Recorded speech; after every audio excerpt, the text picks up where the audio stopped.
Wonderful. Hey, everyone. Thank you so much for joining us today. I can see some comments already coming through. If you would love to, we'll be starting the discussion shortly, but in the meantime, if you'd want to introduce yourselves, let us know where you're dialing in from as well. It'd be great to get the interactiveness started this morning.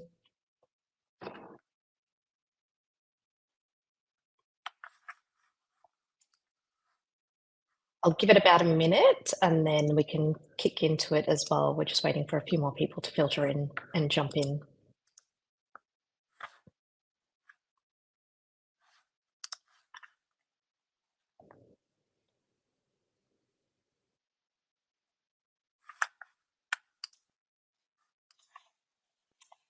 Wonderful. As people come through, I will I'll just get started and we'll we'll go from here. Sorry. Before we start, I just wanted to do a quick welcome and acknowledgement of country as well. Just before that, I forgot to introduce myself. So my name is Pavi Iyer. I am the Head of People and Talent at Mindset Health. So we've got a big discussion happening today about global hiring. So in the spirit of all of that, I just wanted to acknowledge that there are going to be people from all across Australia and potentially people from overseas as well joining us. So welcome. In the spirit of reconciliation, we also acknowledge the traditional custodians of country throughout Australia and their connections to the land, sea, and community. We pay our respects to their elders past and present and extend that respect to all Aboriginal and Torres Strait Islander peoples today. So welcome to everyone in there. If you've got any questions throughout today as well, please drop them into the chat. I can see that a few people have already found the chat area, but if you do have a question, I would highly recommend putting it into uppercase so that as the chat is going through, we can pretty easily spot that, and we'll also refer back to any questions that you have throughout today. We want to make it as comfortable and interactive as possible. So if you do have any questions, if you have any comments as well, please drop it into there and we're more than happy to answer it as we go along. So hot topic of today, we'll be talking about the everywhere workforce. So why talent teams need to apply a global hiring mindset. And we'll also take a look at the 3 risks that concern talent teams when hiring internationally. So I know that there are quite a few companies that are looking at globalizing and moving into that hiring international teams as well. So I'm going to invite our lovely panelists in now that are joining me today. Please welcome Charles Ferguson of Globalization Partners and also Kimberly Boland, who's the Chief People Officer at Chrysos Corporation. So they're 2 people so perfectly positioned to help us lead this topic today. I would love it if you could quickly jump in with an intro to yourselves for the audience's benefit before we drop into our discussion today. So over to you, Kim. Kim. Oh, lovely. Thank you.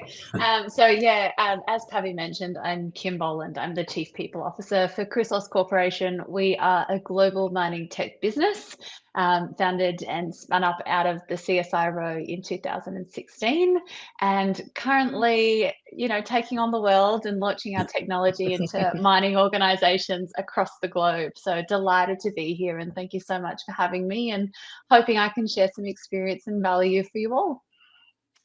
Wonderful. Thank you so much. My name is Charles Ferguson. I'm the general manager for a company called Globalization Partners. And since that's a very long name, we call ourselves T these days. I'm the GM for the Asia Pacific region and the Middle East and Africa, and run our sort of corporate development processes across those regions as well. You'll note my amazingly baritone voice this morning. In the spirit of camaraderie, I'm joining you with a nice walking pneumonia case. So if I don't sound enthusiastic, it's not because I'm unenthusiastic, it's because I feel not so fabulous, but I'm happy to be with you. The role that I have affords me a unique opportunity, which is to engage with governments and partners and obviously companies of all sizes and shapes as they go on this journey of expansion and hiring talent all around the world. And I'm happy today to be able, along with Kim and Pavi, to share some thoughts, some ideas, and some observations from both studies that we've conducted, as well as just general observations, engaging with the parties I just mentioned, hopefully to help you as you grapple with some of the challenges and exploit the opportunities of global talent and expansion into new markets. So it's great to be here. Thank you for the invite. No, thank you both for joining us. I know it is a very hot topic at the moment. Like I mentioned, even with startups and scale ups that we're seeing, there is a lot of that expansion happening and people wondering how they go about it, especially if it's their first time. So I think it'll be a very timely discussion today as well. Wonderful. So to kick things off, Charles, how many countries is GP currently employing people in?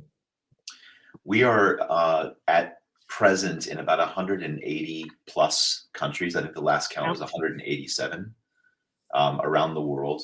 And I know that sounds, implausible to a lot of people, but to give you a little bit of a backdrop around that number, we've been in the business of setting up our structure around the world now for 12 years. And the founder of the firm, Nicole Sahin, previous to starting GP, was in a business that was primarily focused on the traditional method of global expansion, which was to engage with a client and then help them to set up their own entity in a particular country, right? That's not to say that that's antiquated. That's an approach, but she realized based upon her experience that there was a unique potential opportunity to act as the actual vehicle on behalf of clients by virtue of setting up compliance structures in the markets that these clients wanted to go to, and provide that ostensibly as a service. So acting not only as sort of the container or the compliant vehicle, but on top of that, providing things like HR support at the local level, or compliant labor contracts, or compliant payroll solutions, et cetera, et cetera. And we can dive into a lot of those areas. I want to call out that it was the progenitor of a methodology called employer of record, of which there are many in the marketplace. And so we can discuss, what that model actually delivers as a potential solution for some of the challenges that, talent professionals are facing. No, definitely. There is a lot out there as well, and sometimes it does get confusing with the amount of information. Totally confusing.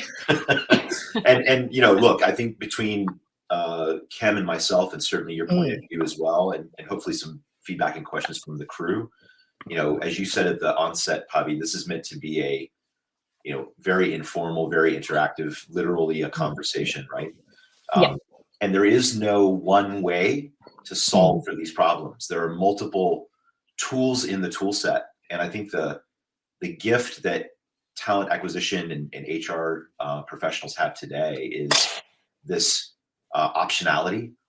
And the cool thing is, if you find the right partners, you can pull several options together and create a bespoke solution that really fits for your particular business and your particular situation. I very much disagree with the idea that there's a one size fits all option, because there's just not. And it could be different for you today vis-a-vis next year, right? So the goal of this conversation is absolutely not for me to sell what GP does. The idea is to provide the folks who are joining us with some thoughts and ideas around what is possible, right? And it's not all about EOR. There's a whole litany of different ways to solve the problem, or let me put it another way, to take advantage of the opportunity. But EOR is definitely a good one, and we can click into that if we wish to. Sure. That really segues into my next question to Kim, is that how did you guys get started? How did Chrysos talk about, can you tell us about the regions you're in and what led you to choose GP as your partner in terms of that expansion instead of moving direct into those countries? Yeah, and similar to what Charles says, there's no one size fits all. We have a mix and match kind of model. And so, as I mentioned earlier, we're mining technology.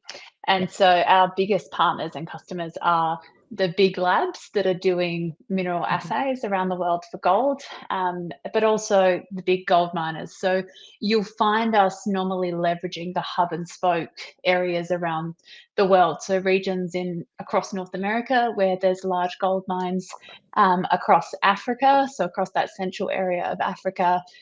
We've even recently launched our first laboratory partner in the UK. So we're kind of here, there, and everywhere, and the opportunity is almost endless in the sense of, gold is everywhere around the world. I think our total addressable market is something like 650 locations, or 650 units spread around the world. So there is an exciting opportunity there, but we've had rapid growth into those regions. So we're currently in various countries across Africa, like Tanzania, Ivory Coast, the DRC, and Mali. And we've had to, I guess, look at where we open an entity and where we use a partner like GP. And then to Charles's point, your period of time, you need changes. So we might use GP as an employer of record to get into the country to get set up, and then we might transition over to our own entity at some point, or we've still got some that have been on GP now for a few years. So you'll find us in those areas around the world at this point in time, but more to come at some point, I'm sure. No, it's really interesting. Like it is hard when you're going into new countries, and I'm assuming, like, I know you mentioned Africa as well. That's also a very large country with, again, very different ways of working and legal stipulations that they have as well. So that would have been really quite daunting to explore at first. How did you kind of go about that aspect of it? Yeah, it's a big learning curve. And you're right, every country is different. Some countries have well-documented labour laws, so it's very clear how to comply. Whereas, even in those countries, there's always the grey, which we all experience. We've found, and not to make a plug for it, but the Globalpedia from GP, a great starting point. It gives you that high-level summary of consistent language of terms and conditions that you're looking for as a baseline. But then they also have the in-country expertise as well. And so you start to really just seek to understand, and we call it scoping phase, where we're really trying to get a baseline of the minimum employment standards, how we then need to comply, and then we build up from there, looking at the cultural lens. What are the common cultural practices or benefits that maybe aren't regulated but are required from an attraction point of view? Okay, no, that's interesting as well. Like there are so many different factors that you have to think about. It's not just, hey, let's pick a country and that's it. This is where we're hiring into. That's definitely, I think it was what you mentioned earlier, Charles. There was a way that it was done previously, when we're talking like 10 years ago, it was you either had somebody in that country on the ground hiring for you, or this wasn't really a possibility 10 years back, or even 7 years back. This wasn't a possibility at all. Yeah, it's pretty fascinating. I mean, I've been in the Asia Pacific region. You can hear my outrageous accent despite my voice. That I'm not originally from Australia. I just moved here a few months ago. I relocated from Singapore. I'm originally from the United States, but I've been in the Asia Pacific region now for over 30 years. And in that time, working for various companies of various sizes who were grappling with this very challenge, right? And I think that had I known about the model, I think that it would have certainly assisted the firms that I've worked with in overcoming, certain obstacles in certain jurisdictions. In some places, the traditional methodology of establishing, planting a flag and then using that as a location to then perhaps explore more challenging or to some degree onerous locations is a great approach. But that's not to say that that's the only way to do it.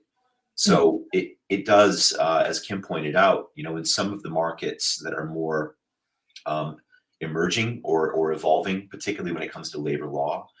One of the things that is interesting, Kim called out our sort of encyclopedia of global knowledge called Globalpedia. No points for creativity, but it is the name begets the value of it, which is over a decade of doing this particular work, we've captured at least the highlights or the key points of what to think about as you look at all the jurisdictions where we operate. And that's cool. But the interesting thing about the world that we operate in is that it's constantly changing. And particularly given some of the, nuanced, you can't even call them black swan events anymore, can you? I mean, some of the insanity that happens on a daily basis in the world, these labor laws, these compliance obligations are constantly evolving. And I think that's a positive thing, because ultimately what we're trying to do in the world is take better care of the people that have put forth these efforts, right? And take care of our employees and do what's right for the citizens in the countries where we operate. Having said that, it does create a ton of confusion. And often in these emerging markets that I just called out, it's even the case that a particular Ministry of Labor, as an example, might make a change that the rest of the ministries are not fully aware of. And so therefore, you have this sort of internal nuanced misunderstanding or miscommunication around what is compliant or not compliant. And that's daunting, right? Even I think about China. I lived in China for a decade, and across the business that I was running, I ran a payroll business for a company called ADP across Asia Pacific. And in China, particularly, you have metropolitan areas as well as provincial areas that have different labor laws. So if you hired someone in Tianjin and you hired someone in Chengdu, you might not be aware that in Tianjin, there's a specific social benefit that needs to be applied for a heating allowance in the winter. Well, that sounds, trivial, but it's not. And if you fall afoul, it's not good, So you need to be aware of these things, and we can always provide, that global PD access is free. Just go to the website and look it up. But the nuance and the changes are where you do want to engage with some type of a partner who has the local knowledge to help you navigate both the current existing structures and also the future changes that are going to happen, Especially when all the economics of just the whole world in itself, like given everything that's happening right now, it's just ever changing. So it's really hard to just stay on top of all of that at the same time, especially since, we've got so many people hiring in different countries at the same time. It's just really hard to keep a pulse point on everything. You can't be the one-stop person with everything in your mind as well. No. So it's really great that you have that. Yeah, I also hope that what Kim and I are throwing out into the beginning of this conversation doesn't freak people out. They go, oh my God, it's too hard. Hang on. I think, the reality is that you can't just tuck tail and put your head in the sand, right? That's not going to get you where you need to go.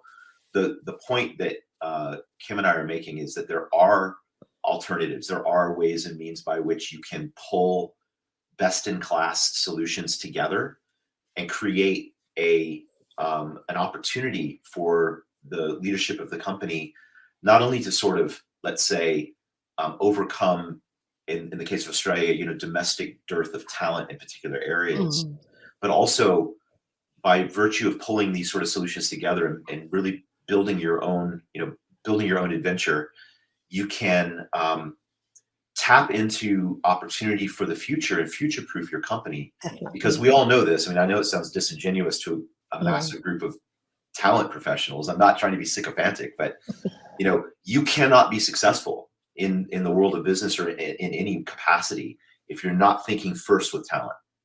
The talent agenda has to come first, whether you're building some amazing new technology or you're providing services for gold mines or you're a restaurant who thinks that there might be a market in Vietnam, right?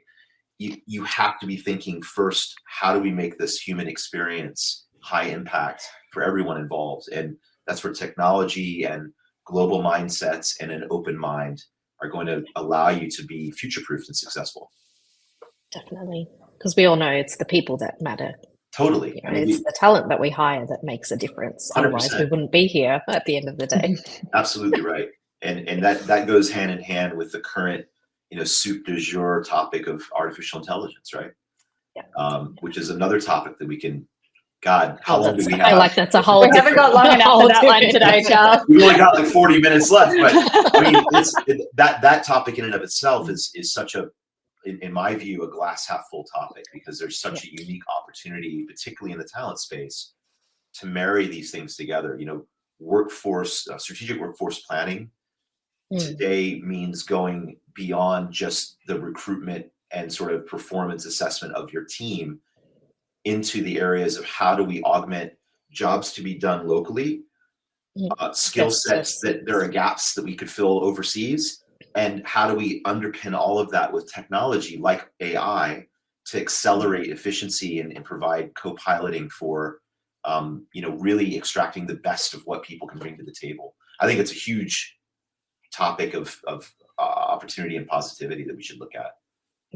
It is a huge topic, but it's also exciting to think about, when we are talking about these aspects, we're also looking at how can we bring in that global expansion, the global team buildings aspect of it, but also tie in the technological advances that are happening as well. So on the flip side, there's so many things that are happening so well, but we also do want to cover off the risks of it as well. So when there are risks associated with hiring remote workers, and then how do we keep wary of it? It's not something that's we want necessarily to stop you from those advancements, but it's just being aware of what's happening out there and being aware so that we can manage them as well. So I know that GP recently did a bit of research, a really good piece of research, and released the Global Growth Report. And we're putting it out to the audience as well. I think there's going to be a poll question that'll come up, but we want you to have a guess at what you think the results may have been around the percentage of execs that are thinking about global expansion. So while you all jump in to answer the poll, I'll also get you, Charles, just to share a few comments about the scope of the survey that GP has put forward as well, and what you've seen come through that report. Absolutely. Look, I won't start with the statistic that we're polling on. I can't give him the answer. Yeah, I don't want to steal your thunder. But what I will say to you is that the survey, for the past few years, we have tried to do research into let's call it sort of the universe that we serve, around the topics that are most germane to what's going on in the rise of the everywhere workforce. And the most recent one, we just did one on AI, which I would encourage you to go to the website g-p.com and find it and download it, because it's pretty interesting. With respect to the Global Growth Report, we reached out to 5,500 professionals, and we call professionals the folks that we employ on behalf of our clients, and 2,500 business leaders in the companies that we serve, and asked them a whole litany of questions around basically the impact of having a global mindset, and what it does as you start to look holistically at where you want to take your business and how you want to take your business into these different markets. And we had insights from this, such as 66% of the leaders said that building global teams is part of their strategy. So that's a very unique sort of point of view. And there are within that report, you can kind of click into various country specificities. So it's not as if every country looks at this with the same fervor or trepidation, depending. But what is interesting is that, particularly post-pandemic, this realization that I don't really have to see the person in front of me every day in order to tap into someone's potential.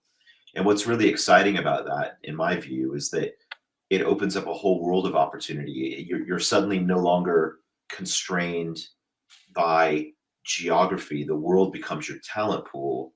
I know that sounds a little cliche and trite, but it's absolutely, if you wrap your head around it for a moment, it's an opportunity, because yes, there are markets that are interesting for the purposes of potentially expanding your specific company's footprint. But equally interesting is that we have entered into an age, I would call it talent arbitrage, as opposed to low-cost labor arbitrage. So we've gone from BPO 1.0, right? Your mess for less, throw it over the fence, and it gets done miraculously someplace in a cheap jurisdiction, right? to now we can't find particular types of talent that we know we require in order to be successful or even to tread water in our local jurisdiction. So how do we find that talent somewhere else in the world? And chances are it does exist in volume in another market. And you don't have to go there and set up your business to bring that talent into your ecosystem. That's quite exciting. But this report touches on all those areas, and I would suggest that it's got a lot of statistics that will give you some interesting pause for thought. Oh, definitely. I just realized the poll also finished as well, which Cool. I want to be able to talk through the answer. So in terms of the percentage of execs, the audience actually got it right. It is at nearly half. So 46% of execs are considering hiring talent from other countries. And I believe that number jumped up to 70% as well when you include those that said that they'd be willing to do so in the future. So not just looking at now. So 46% is looking at in the current landscape, but 70 is a huge number when we're talking about Massive. over the next 6 to 12 months. It is going to become increasingly global, like, and that mindset of like we need to get talent from everywhere is definitely going to grow over the next, over the next 12 months very quickly. Absolutely. I saw in the social media that was promoting this discussion today, Joe had thrown out, a statistic around, I believe it was a gap of 300,000 tech workers to be addressed by the end of this decade. And the university systems within Australia, and again, the 300,000 referring to is just in this country. The gap was not necessarily going to be met by these 6,000 per annum STEM graduates that are coming out of the university system here in Australia, right? That's just one industry and one particular sort of point of view. But clearly, and I think one of the comments I heard back from one of the folks who was sort of commenting on that particular post was like, well, where are we going to house all these people? Okay, great question. The opportunity here is, again, as strategic talent acquisition professionals or strategic HR leadership, it's understanding that it's not about like, oh, we can't find it here, so find it elsewhere. It's about really understanding what the constitution of the jobs to be done entails. Where can we find the particular talent, either net new, bring it into the business, upskill, reskill the folks with the potential to have the impact within the current landscape of the talent pool that you're managing, find where the gaps are, and then fill those gaps with particular talent that's available in other jurisdictions. And the fourth strategy is how do you overlay, automation and technology to augment the remainder and or accelerate the opportunities across the other three aforementioned categories, right? Yeah. When you come to your C-suite with that sort of blueprint, you've gone from being sort of a functionaire, personnel admin person to being like a huge strategic impact to the trajectory of success in the business. And that is within the bounds and within the means of every single individual on this call to tap into that. And Kim's a perfect example. She saw this crazy challenge and this crazy agenda of expansion. She's like, I got it, and found different ways, different tools. Again, I'm not advocating there's only one, but she found different ways to pull the strings together and weave a fabric that is multicolored. And I think that is very, very exciting. And kudos to you, Kim, for finding a path, Yeah, thanks. It's definitely not an easy one. And I think, what Charles is touching on in terms of that overall plan is very important. But, then if you're really sitting in that strategic space, it comes back to that culture connectivity and, the human need for connection. And so using AI and technology is one element to ensure the remote workforce is connected. But then it's also the leadership capability to back that up. And your tools and systems become an enabler in that. So what you also then, your next presentation to the C-suite And I apologize, my dog's decided he wants to talk about global Totally talent cool. as well. Mine's passed out in the corner. You can see him down there. And so the next presentation to the C-suite is about, monitoring well-being, monitoring workload fairness and equality, and how we track performance and how we upskill leaders to have effective conversations remotely, acknowledging that EQ is such an important factor in the way that we lead global teams, especially when it comes down to those cultural nuances where different cultural customs play out in the workforce. So, as Charles said, we're not trying to scare everyone. If anything, always happy to share my war wounds in that journey, because there's definitely times where we don't get it right from the get-go on that people front. But we learn a lot along the way. And so I think that ongoing reflection and thinking about that workforce dynamic, not just the mechanic side of things, becomes a very big part of it as well. Yeah, definitely. And I know that you mentioned earlier, Kim, about having that culturally safe experience as well. How do you manage that? Because you've got so many countries that you are hiring across. Yeah. And there's so many ways of going about it. Can you talk us through how you've managed to do that at Chrysos? Yeah, look, I think whenever we're talking about a new country, as I said earlier, we kind of start with that labour law piece as step one. The next build, we call it the culture seek to understand. What do we need to understand about the culture and their way of being, their belief system, the way that their society operates that might be different from the way that we set up our business? At Chrysos, we don't operate in your standard hierarchy kind of model. We don't like hierarchy at all. We definitely have the governance. Sorry, this is my dog. And the governance structures in line around the formal side of the DOAs and who can make decisions and whatnot. But if a maintenance engineer is stuck on site, they don't need to go through a hierarchy for help. They can pick up the phone and call the CEO if it means that we're enabling something for the customer. And so there are definitely cultures where that would just seem unfathomable to the person on the ground. It's culturally ingrained that there is a hierarchy I must work through, and if I'm calling the CEO, I'm disrespecting my line of report. And so we tend to have our Chrysos culture in the way that we be, but we look for those commonalities and where we're different so that we can manage the difference. And sometimes it's just about explaining, and sometimes it means we need to go about things differently. And so, our approach might be different in one country to another, but we don't stray too far away from our values, if that makes sense. We're very clear on this is what we value. This is the type of dynamic we want in our business. How do we facilitate that while not disrespecting the local custom, and how do we meet them where they're at? And it does mean that we have different benefits around the world. We have different benefits or different practices. I know in Africa, when in some of the countries, when a family member of a team member passes away, it's quite common that the business sends 2 representatives to the funeral. And it's quite common that when that person comes back, the whole team is there to greet them and support them on that process. That's not something that is as globally applicable, but it's one of those local nuances that if we didn't enable our people to do that, we wouldn't be supporting that local culture custom. So that phase is actually quite a deep one, and it requires us connecting with partners. It requires us connecting with people on the ground in those locations and really starting to build out our cultural awareness and understanding before we can get to that point of defining the local practices.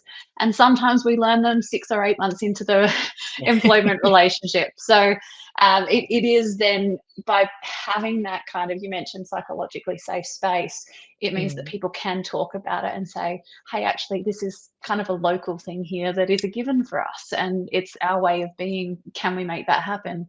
And our response is generally, yeah, absolutely. We want to respect who you are locally, and it might mean that it's something the Australia team don't do, or it's something the US or Canada team don't do, but we're happy for you to do that there. No, that is really interesting. It's not something that you would think of until a situation like that occurs, right? Even in those instances, sometimes it is learning as you build, learning on the fly, which I find in HR we do quite a bit of. It's not always written down somewhere. There's no sort of playbook to say these are all the exact things that you need to look out for in every single country. So Yeah, it's great that you do have that flexibility in that organization to be able Mhm. to, tweak things for each region. And I think that's going to be a very important aspect that people need to think about as they're globally expanding. Yes, you will have your core company's culture and values and the way that you work, but how do you then tweak those to respect other cultures and other regions as well? Yeah. So it's a big one, definitely. Is that something that you're seeing as well, Charles? Like as companies that you're working with, as they're expanding and looking at global first strategies, is that something that is coming up a bit more often? Of how do we actually involve different regional differences as well? Absolutely. It's Kim calls that a really critical aspect of expansion because it is at the end of the day, as we said in the beginning, this is a human experience. Mm. Um, it is indeed the case that the Pareto principle often applies, right? So you can sort of have that 80% company approach, but you have to be willing to sacrifice or be open to the remainder, the 20, 30, 40%, depending upon the country, of local nuance, and to ensure that you're respectful and frankly set up for success. Because Yeah. you don't have to look very far back in time to find companies that have gone in with a lot of bravado. Mm. Um, I'll give them the benefit of the doubt and say unintentionally, but going in with a ton of bravado and saying, this is how it's done. We're the experts in the field. We're the largest firm or whatever it is, and just failing, Mm. abjectly because they did not respect the required nuance of operating with the humans that they're engaging in these markets. And I'm often asked by the firms that I work with, or in public forums, how do you start? How do you set that Mm. up? And my sort of, I guess, distilled feedback, because I've spent most of my career in tech, I think in acronyms, right? Yeah. And the acronym that I give back to the folks that I speak with is the acronym DICE, DICEE. So DIC squared.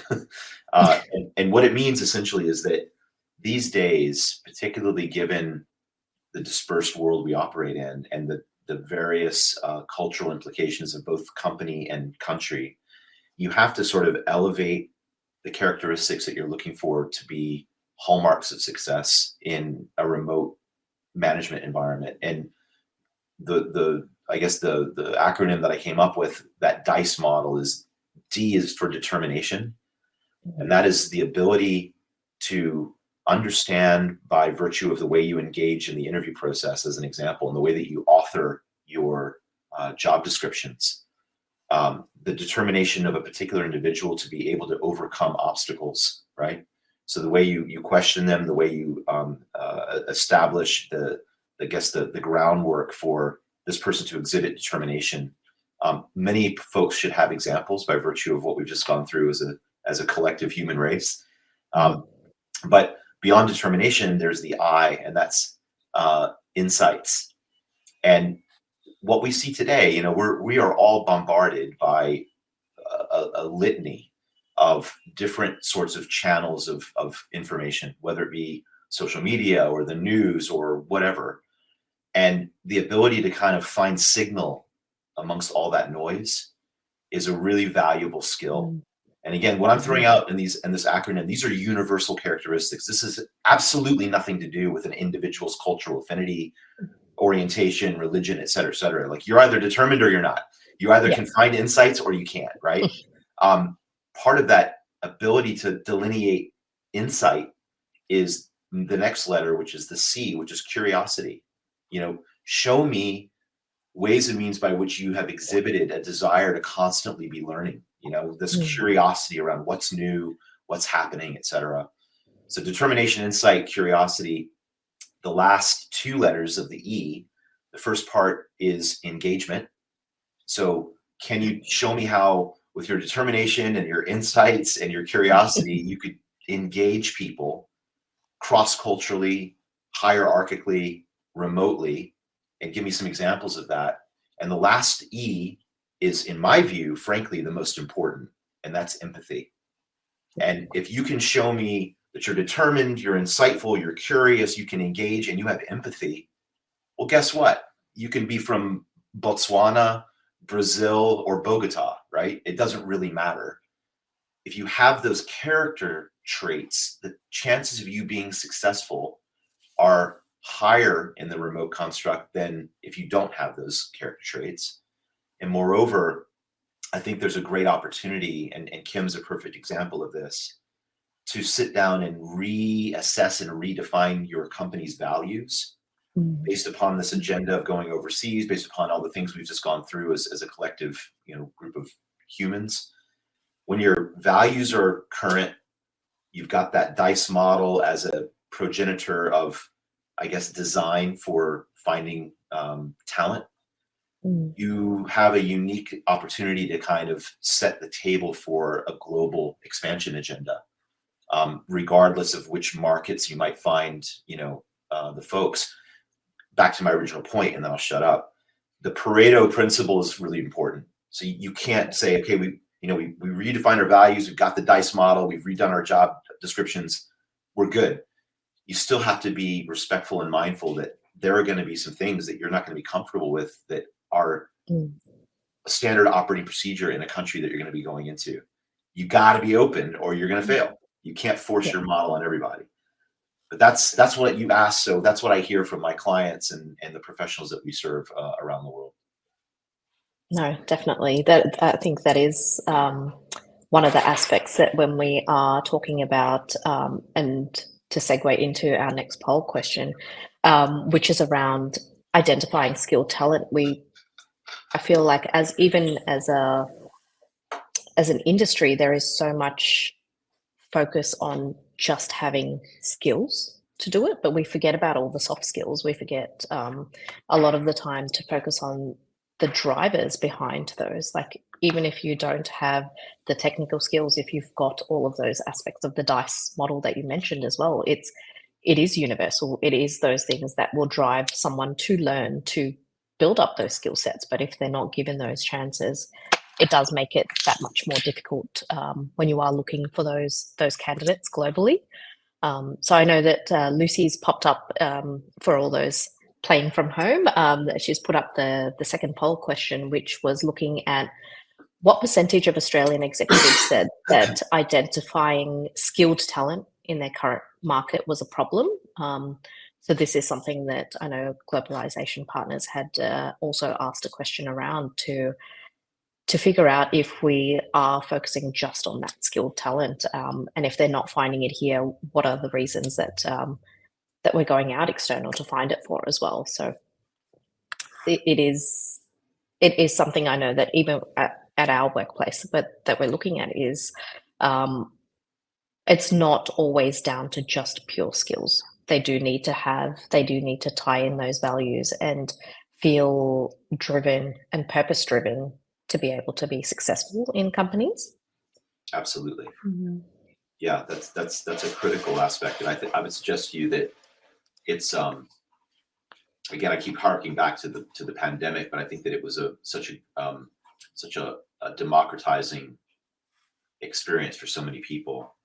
It used to be the case that you could kind of relegate that purpose and values kind of desire as it relates to talent to a particular generation, but that's no longer the case. The reality is that everyone sort of had that existential moment where they were trying to understand the relationship with work, and that was from the janitor and the sales professional to the HR professional and the CEO, right? Everybody kind of was like, whoa, what am I doing here? Is this what I'm about? Is this what I want to do? Skills are, again, back to that model, that DICE model. And Kim, I'm assuming you would agree that, the need, the fundamental need now for individuals, regardless of their seniority, to constantly be finding ways and means by which to redefine their skills and upskill their knowledge is more imperative than it's ever been, particularly with the disruptive nature of technology that's coming and evolving so rapidly. But I guess the complement to that is that never has there ever been more access to methods and tools and content to assist you in that journey, right?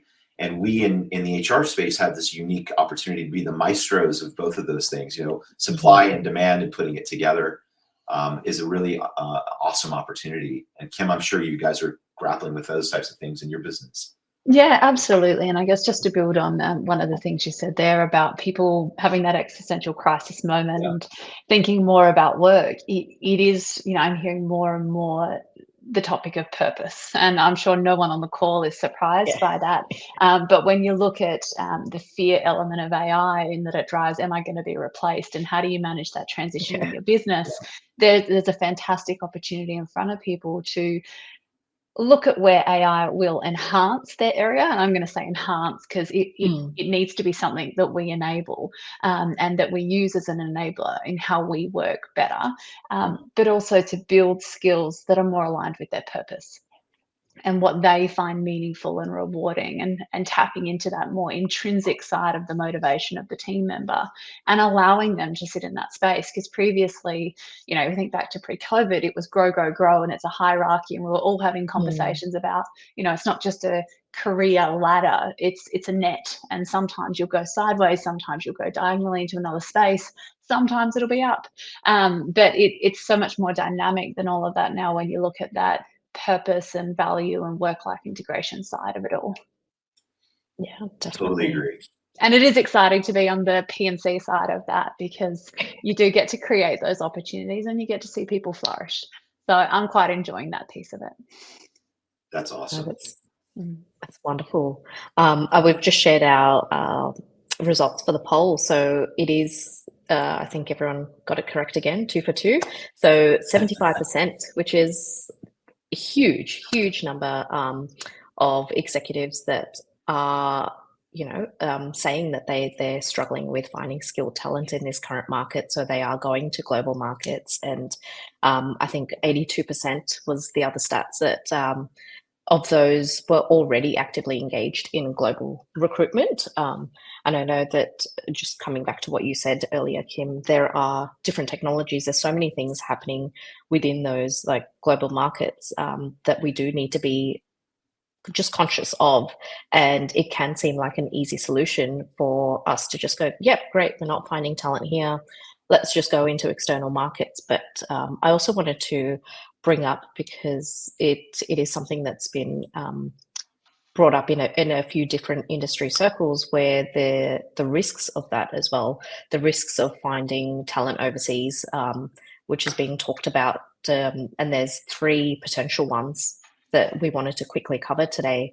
The first one being candidate fraud, as I'm sure a lot of you in this call would know that, not being an on-the-ground local can represent risks, especially when you don't have somebody there, or if you're expanding into a completely new market. And I know ATC's most recent State of Talent Acquisition report found that there was about 13% of organizations that are struggling with candidate fraud, and this was a very real problem. And there were examples of offshore candidates turning their video off and having someone else actually complete the interview for them, and reports of videos where they were lip syncing. So it was not the actual person interviewing, it was someone else actually lip syncing and giving the proposed correct answers to try and get that job for them. So quite a lot of that happening, and it's with these technologies, with these, AIs and deep fakes, there's actually a lot more of that happening out there, fake jobs coming up as well, and people applying to it and then realizing it's not the company that they were applying for. It's been a scam, or someone else has tried to get all of their personal details. So a lot of that happening in that sense. So I don't know if that's something that you've come across, Charles, in terms of, when you are handling payrolling for companies, are you also involved in that earlier stage hiring process, or are you seeing any of this occur? Yeah, look, it's both. I mean, we certainly see it. Some of the examples you just brought up are daunting to say the Yes. least. Yeah. And look, it's not to say that you're going to encounter this every single time you go into a market, but you asked the question around payrolling vis-a-vis, the earlier sort of point in the journey of bringing someone on board. For sure, we are involved in the entirety of the onboarding process.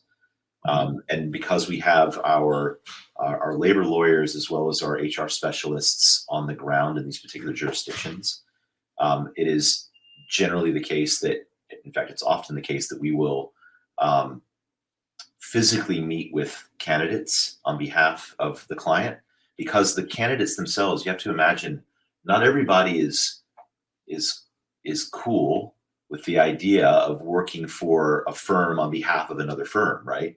And so if a professional raises their hand and says, look, I get it, I saw your website, I've spoken with you, but I would like to meet with you to understand, like, who are you people?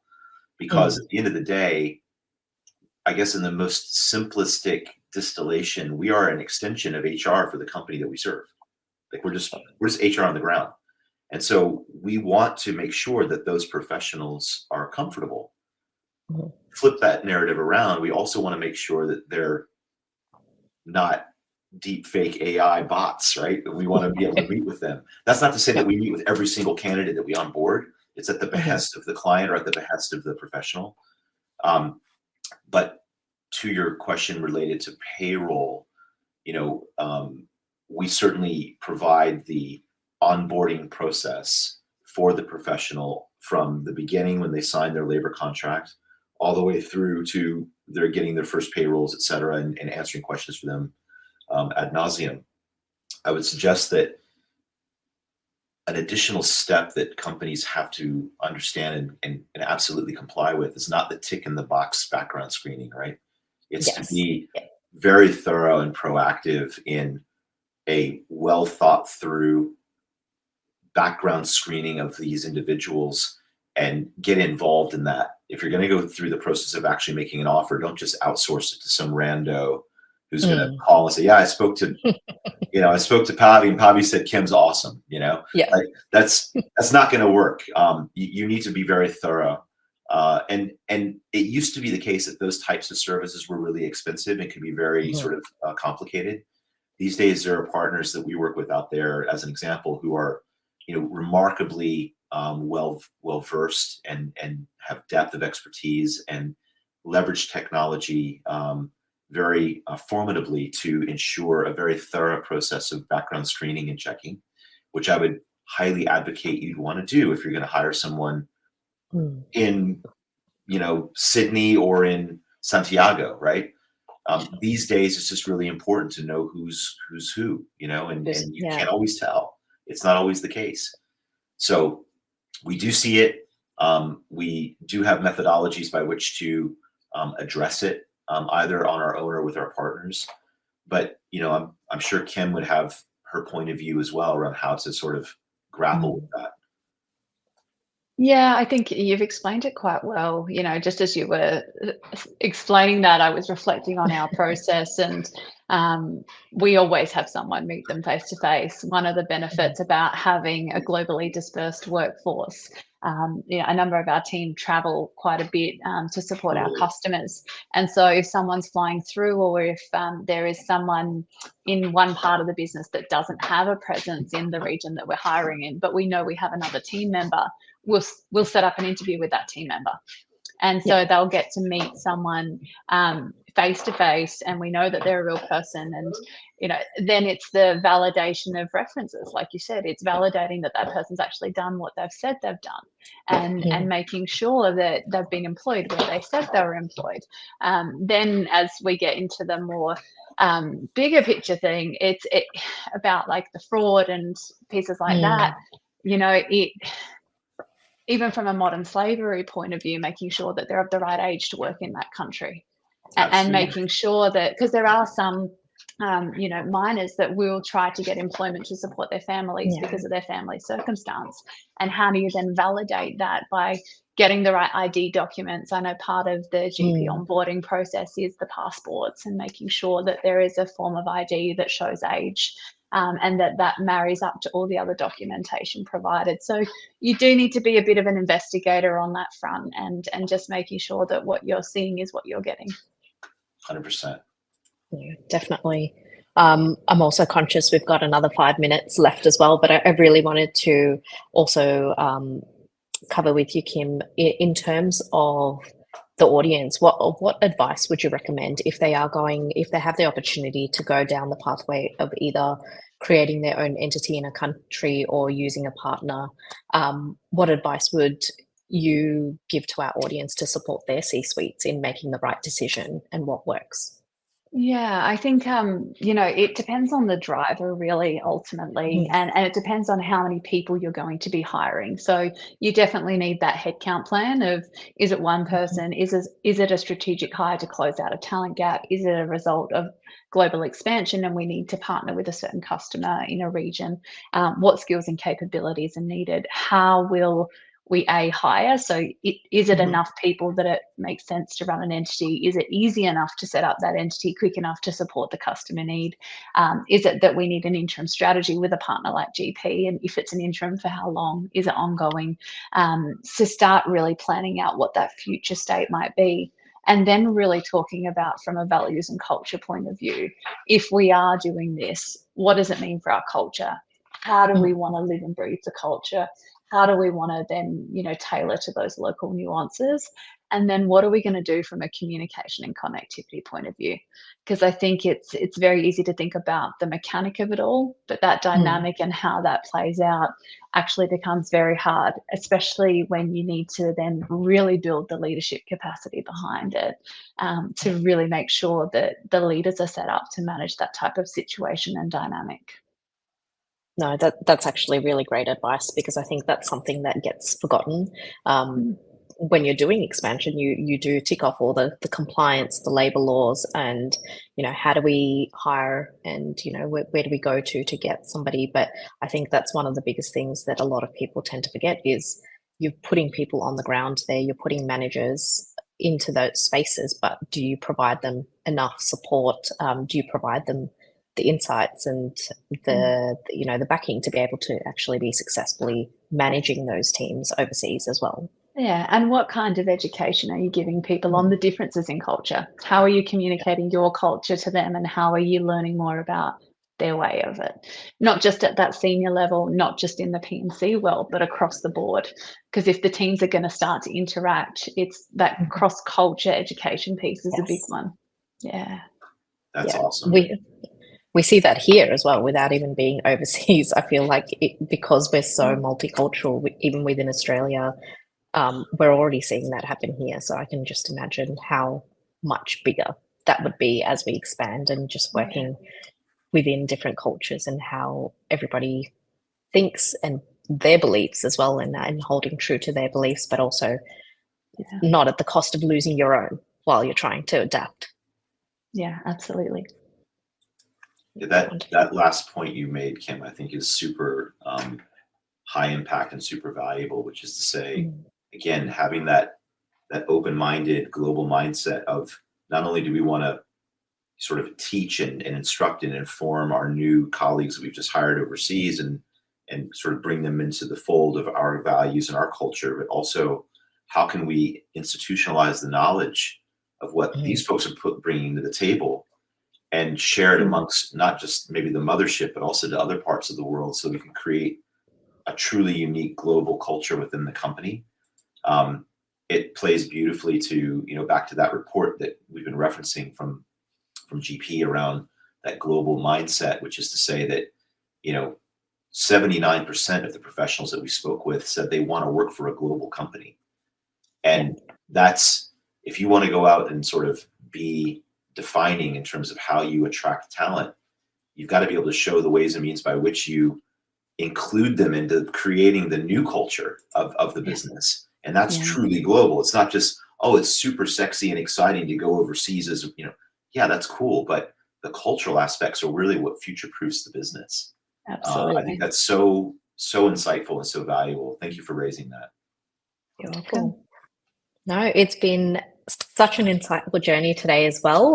We are running out of time, so I just wanted to, before we go, I'd sincere gratitude to both of you for sharing your expertise, your perspectives, what you've also gone through to get to this stage of globalization. So I hope everyone else found these discussions enlightening and thought-provoking as well. So if you have any questions, feel free to reach out to us on LinkedIn.